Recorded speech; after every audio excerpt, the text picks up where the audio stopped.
Okay, awesome. So what I wanted to do with this presentation, I mean, most of you have seen a presentation of mine, maybe two, maybe too many, and you didn't even want to come to this one, you just wanted to say hi. But what I wanted to do is go into a little bit more detail about our project in Nepal with Women for Peace and Democracy. So I've kind of skimmed over it when I do presentations at congregations and at reunions because I have limited time.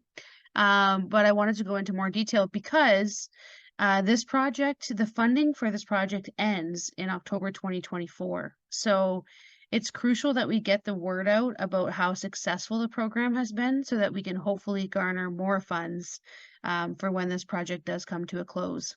So it's a 5-year project. It was supposed to be a 4-year project, but with the pandemic happening, it ended up being increased by a year. It is funded by Global Affairs Canada. So if you ever see GAC, that's Global Affairs. And it's also funded by the Shaw Family Foundation. So they provided the match for this project, which I think you know the Shaws.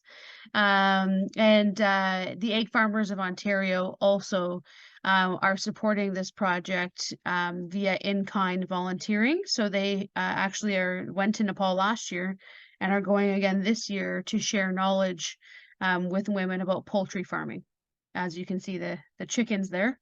So Women for Peace and Democracy in Nepal has been a partner of ours for about a decade now. They specialize in sustainable grassroots development in rural Nepal, especially for women that are part of Dalit communities, which are also known as untouchables. It's a part of the caste system, and it's very hard to escape the Dalit community because that's what you're born into. And you'll notice that it's more prominent in rural Nepal. The caste system is still practiced everywhere, but sometimes in the main city, people will marry outside of their caste or do things that are outside of their caste. They also focus on microloans. So microloans is a key feature of this project, of this specific 5-year project. As you can see, some of the pictures here, women have done not only poultry farming, they've also done a little bit of crop diversification, agroforestry, opening up little shops, goat raising. The ultimate outcome of the project is to enhance the social and economic empowerment of women and girls in 2 different regions in Nepal. And most of the women, like I said, are from the Dalit community, so the most vulnerable, I would say, in Nepal. To give you an idea of the reach of this project, we work with 30 village women's groups. 30 village women's groups translates to 857 women that are meeting regularly to talk about their work, their microloans, what their plans are for income generating activities. So that's 857 women. You have to remember that all of these women also have families. So the reach is far beyond 857. Their kids, both girls and boys are also seeing their mothers' lives being transformed by the things that they're doing. So I think, the reach of this is it more like in the thousands. And it will be happening for generations to come. Just to give you an idea of how the project works. So in order to get to that main goal of enhanced socioeconomic empowerment, we have to focus on 3 key things. So improved economic opportunities. So again, that's microloans. Enhanced exercising of human rights. So making sure that women feel like they can advocate for their rights in their communities, in their households, and so on. And then also increased participation and leadership. So just with a small microloan, these other things start to unfold. It's like kind of like the layers of an onion unpeeling and unfurling, and you finally get to the center, and that's the economic, social, and social economic empowerment. There's 6 key areas of focus for this project. You can see them all here. So we have information technology, social inclusion, and women in leadership, human rights and gender equality, climate change adaptation, cooperative education, micro small scale enterprise. So again, that's microloans. So all of these things are working together to achieve that main goal. And that's one of the reasons why I really like this project, is because it approaches things holistically. It's like a puzzle, you know, you need all the pieces in order to complete the puzzle. You can't just focus on human rights and gender equality and ignore climate change. And you can't just look at climate change and ignore, you know, social inclusion. You need to have all of these things working together in order to have sustainable change.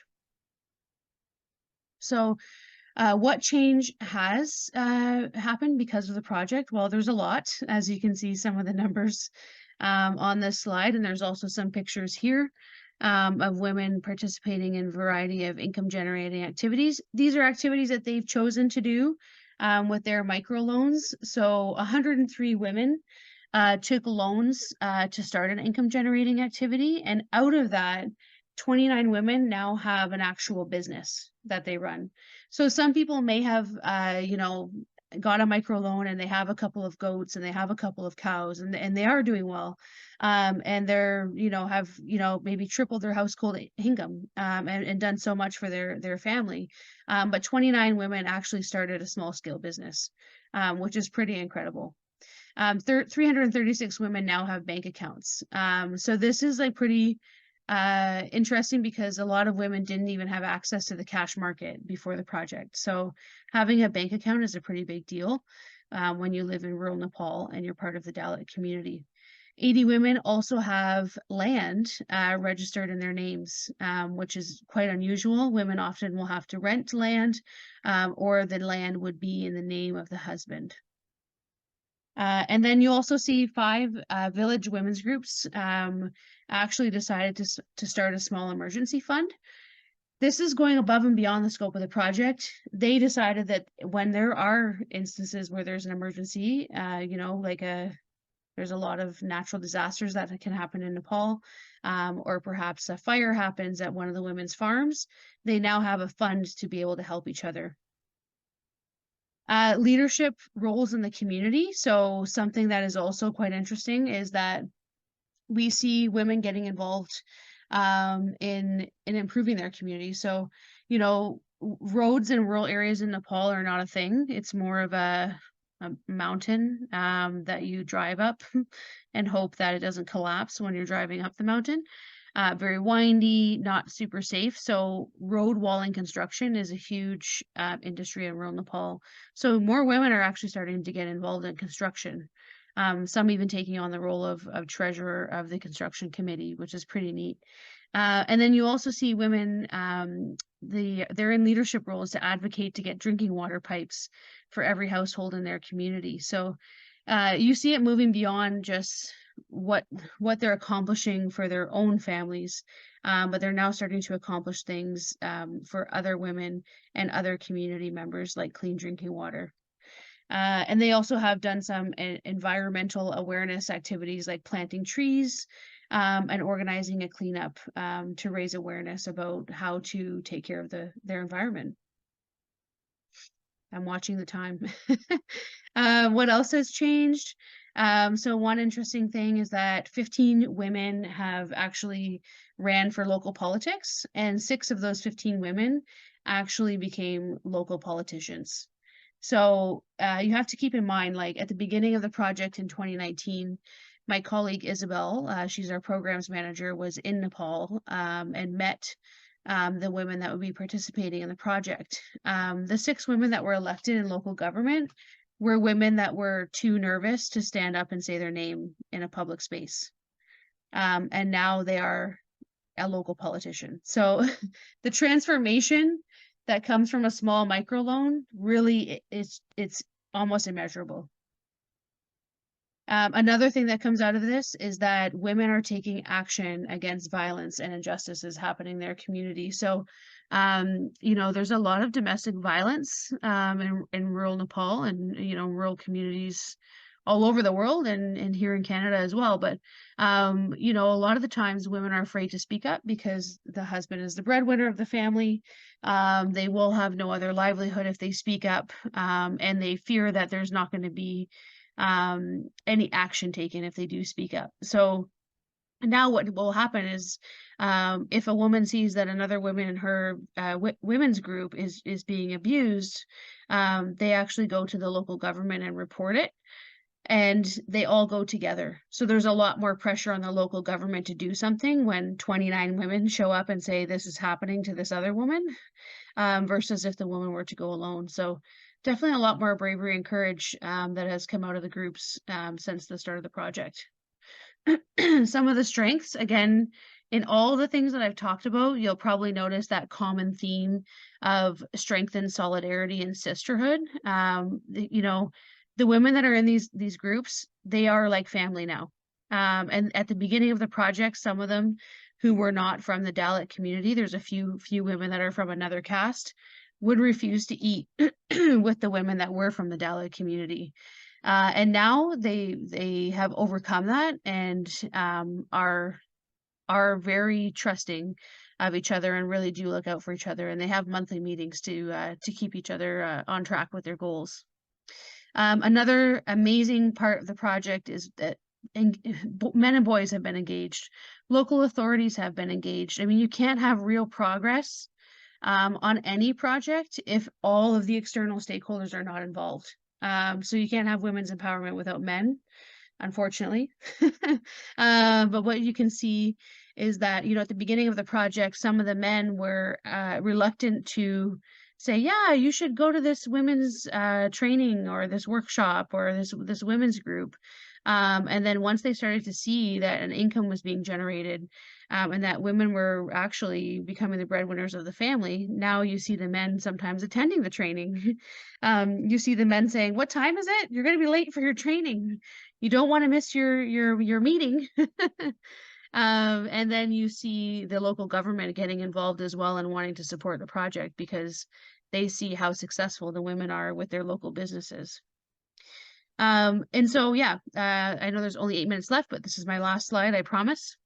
So, with your help and even just amplifying the work of World Accord, or you know, we all know somebody that has a connection somewhere. So if you know somebody who has an interest in funding this project, whether it's a business, you know, a grantor, a foundation, somebody who would have an interest, please do let me know, because if we can keep this project going, the women want to start some cooperatives.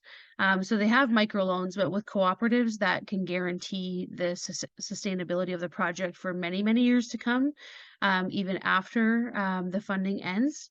They also want to continue to share knowledge with local partner organizations and local authorities.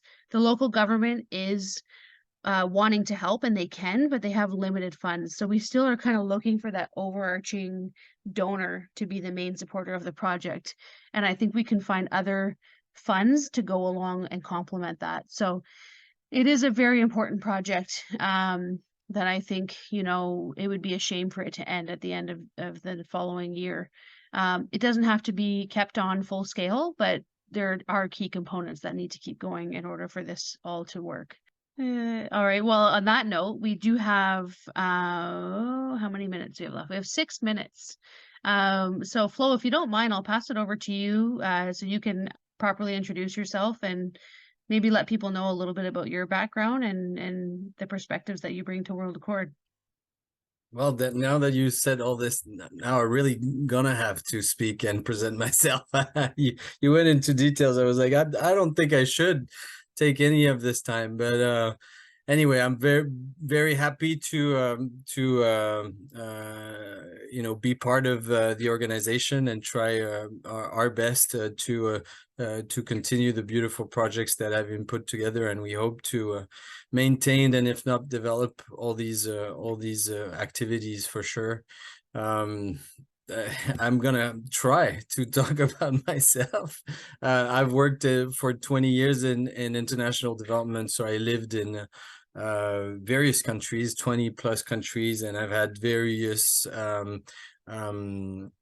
roles in a local NGO, regional NGO, international NGOs and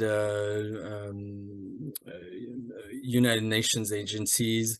So I've been working in civil society for that long, and with related to Word Accord, I worked a lot on women empowerment, on local economic development, sustainable development, and quite a bit in the regions that we've been working on. So I've just started a couple of weeks ago. Still a lot of information to intake. I hope I'm gonna do as good as of a job that Kristen does at presenting these projects, even though I haven't been there, and it's always harder to just get a real sense of what happens when you actually haven't met people there. But I hope to be a good vector of what needs to happen, needs to be maintained, and needs to progress. So obviously we'll be here at least for a year, and very eager to meet you guys in various reunions and events we may have in the future, and to just keep you informed of our activities and how all of this unfolds. Thanks so much, Flo. I appreciate it.